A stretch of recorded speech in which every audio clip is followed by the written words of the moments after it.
शास्त्री जी, वहां से लेकर के अटल जी, मनमोहन सिंह जी तक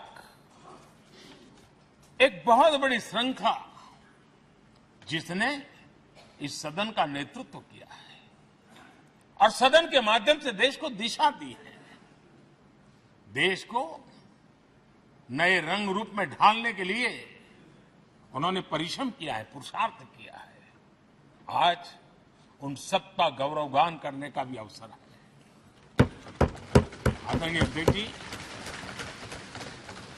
सरदार वल्लभ भाई पटेल, लोहिया जी, चंद्रशेखर जी, आडवाणी जी, न जाने अनगिनत नाम जिन्होंने हमारे इस सदन को समृद्ध करने में, चर्चाओं को समृद्ध करने के लिए, देश के सामान्य से सामान्य व्यक्ति की आवाज को ताकत देने का काम इस सदन में किया है। विश्व के भी अनेक राष्ट्राध्यक्षों ने हमारे इन सदनों को संबोधित करने का भी अवसर आए हैं और उनकी बातों में भी भारत के लोकतंत्र के प्रति आदर का भाव व्यक्त हुआ है। आदरणीय अध्यक्ष जी, उमंग उत्साह के पल के बीच भी कभी सदन की आंख से आंसू भी बहे। ये सदन दर्द से भर गया जब देश को 3 अपने प्रधानमंत्री उनको अपने कार्यकाल में ही खोने की नौबत आई, नेहरू जी, शास्त्री जी और इंदिरा जी। तब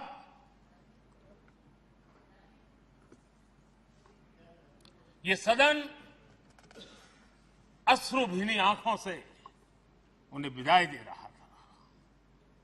आदरणीय अध्यक्ष जी,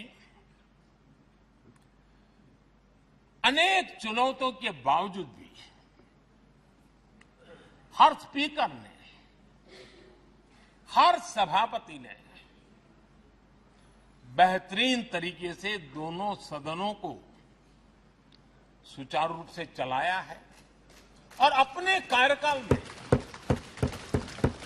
उन्होंने जो निर्णय किए, वो निर्णय मावलंकर जी से काल से शुरू हुए हो या सुमित्रा जी के कालखंड के हो या बिरला जी के, आज भी उन निर्णयों को रेफरेंस पॉइंट माना जाता है। ये काम हमारे करीब 17 स्पीकर और उसमें 2 हमारी महिला स्पीकर ने भी, और मावलंकर जी से लेकर के सुमित्रा ताई तक और बिरला जी का मार्गदर्शन आज भी हमें मिल रहा है। हर एक ने अपनी अपनी शैली रही है, लेकिन उन्होंने सबको साथ लेकर के नियमों कानूनों के बंधन में इस सदन को हमेशा ऊर्जावान बनाए रखा है। मैं आज उन सभी स्पीकर महोदय को भी आज वंदन करता हूं, अभिनंदन करता हूं। आदरणीय अध्यक्ष जी, ये सही है कि हम जनप्रतिनिधि अपनी अपनी भूमिका निभाते हैं, लेकिन सातत्यपूर्ण तरीके से हमारे बीच जो ये टोली बैठती है, उनकी भी कई पीढ़ियां बदल गई है। कभी कागज लेके दौड़ के आते हैं, उनका भी योगदान कम नहीं है।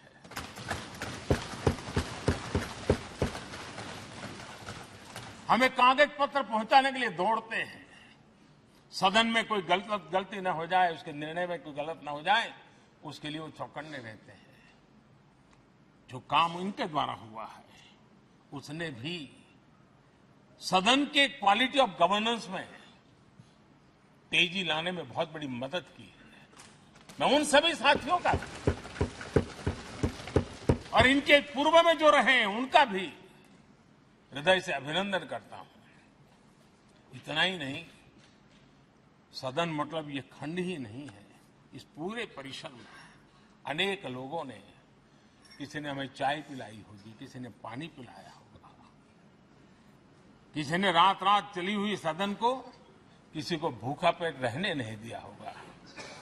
कई प्रकार की सेवाएं की होगी। किसी ने माली ने इसके बाहर के एनवायरनमेंट को संभाला होगा, किसी ने इसकी सफाई की होगी। न जाने कितने ही अनगिनत लोग होंगे जिन्होंने हम सब अच्छे ढंग से काम कर सके और यहां जो काम हो वो काम देश को आगे बढ़ाने के लिए अधिक से अधिक तेजी से हो, उसके लिए जो माहौल बनाना, व्यवस्था बनाना, उसके लिए जिसने योगदान दिया है, मेरी तरफ से भी और इस सदन की तरफ से भी मैं उनका विशेष रूप से नमन करता हूं।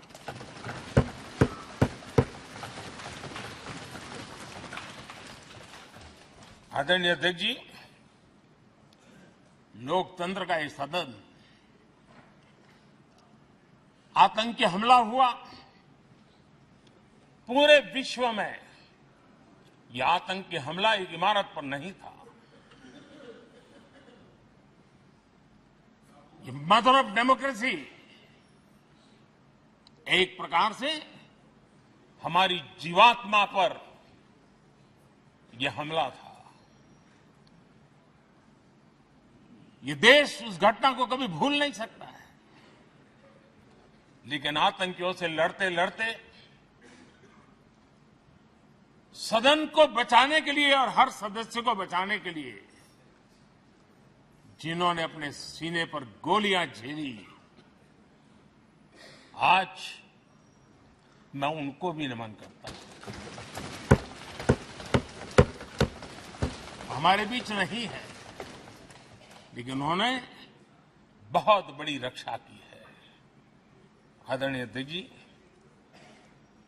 जब आज हम इस सदन को छोड़ रहे हैं, तब मैं उन पत्रकार मित्रों को भी याद करना चाहता हूं जिन्होंने जीवन में,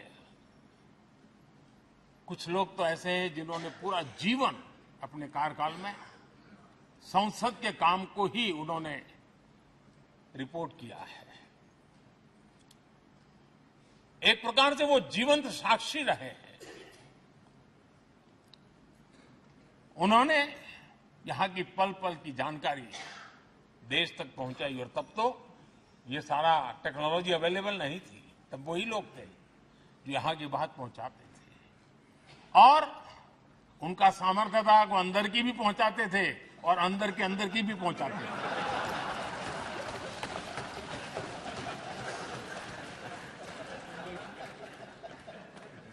और मैंने देखा कि ऐसे पत्रकारिता जिन्होंने संसद को कवर किया, शायद उनके नाम जाने नहीं जाते होंगे, लेकिन इनके काम को कोई भूल नहीं सकता है। और खबरों को लिए नहीं, भारत की इस विकास यात्रा को संसद भवन से समझने के लिए उन्होंने अपनी शक्ति खपा दी थी। आज भी पुराने जो पत्रकार मित्र मिल जाते हैं और जिन्होंने कभी संसद को कवर किया हो, तो ऐसी अननोन चीजें बताते हैं जो उन्होंने अपनी आंखों से देखी होती है, कान से सुनी होती है, जो अचरज करने वाली होती है। यानी एक प्रकार से जैसी ताकत यहां की दीवारों की रही है, वैसा ही दर्पण उनकी कलम में रहा है, और उस कलम ने देश के अंदर संसद के प्रति, संसद सदस्यों के प्रति एक अहोभाव का भाव जगाया है। मैं आज, कई पत्रकार बंधु होंगे जो रहे नहीं होंगे, लेकिन मेरे लिए जैसा ये सदन छोड़ना भावुक पल है, मैं पक्का मानता हूं इन पत्रकार बंधुओं के लिए भी ये सदन छोड़ना उतना ही भावुक पल होगा, क्योंकि इनका लगाव हमसे भी ज्यादा रहे। कुछ तो पत्रकार ऐसे होंगे जो हम लोगों की टर्म से भी समय है, उन्होंने काम किया होगा। आज उनके उस महत्वपूर्ण लोकतंत्र की ताकत बनने के लिए, योगदान देने के लिए भी याद करने का अवसर है। आदरणीय अध्यक्ष जी, जब हम सदन के अंदर आते हैं, हमारे यहां नाद ब्रह्म की कल्पना है। हमारे शास्त्रों में माना गया है किसी एक स्थान पर अनेक बार एक ही लय में उच्चारण होता है तो वो तपोस्थली बन जाता है, उसके एक पॉजिटिव वाइब होते हैं। नाद की एक ताकत होती है जो स्थान को सिद्धि स्थान में परिवर्तित कर देती है।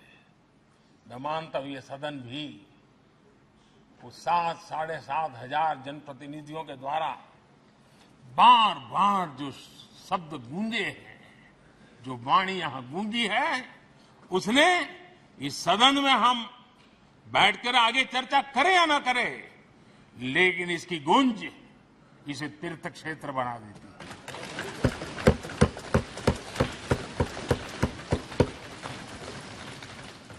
एक जागृत जगह बन जाती है और लोकतंत्र की प्रति श्रद्धा रखने वाला व्यक्ति आज से 50 साल के बाद भी जब यहां देखने के लिए भी आएगा तो उसे उस गूंज की अनुभूति होगी कि कभी भारत की आत्मा की आवाज यहां पर गूंजती थी। और इसलिए अध्यक्ष महोदय, ये वो सदन है जहां कभी भगत सिंह, बटुकेश्वर दत्त, उन्होंने अपनी वीरता सामर्थ्य से अंग्रेज सल्तनत को जगा दिया था बम का धमाका कर। वो बम की गूंज भी जो देश का भला चाहते हैं उनको कभी सोने नहीं देती। आदरणीय अध्यक्ष जी, ये वो सदन है जहां पंडित जी को इसलिए भी याद किएगा, अनेक बातों के लिए याद करेगा, लेकिन हम जरूर याद करेंगे इसी सदन में पंडित नेहरू का at the stroke of midnight की गूंज हम सबको प्रेरित करती रहेगी। और इसी सदन में अटल जी ने कहा था, वो शब्द आज भी गूंज रहे हैं इस सदन में, सरकारें आएगी जाएगी, पार्टियां बनेगी बिगड़ेगी, लेकिन ये देश रहना चाहिए।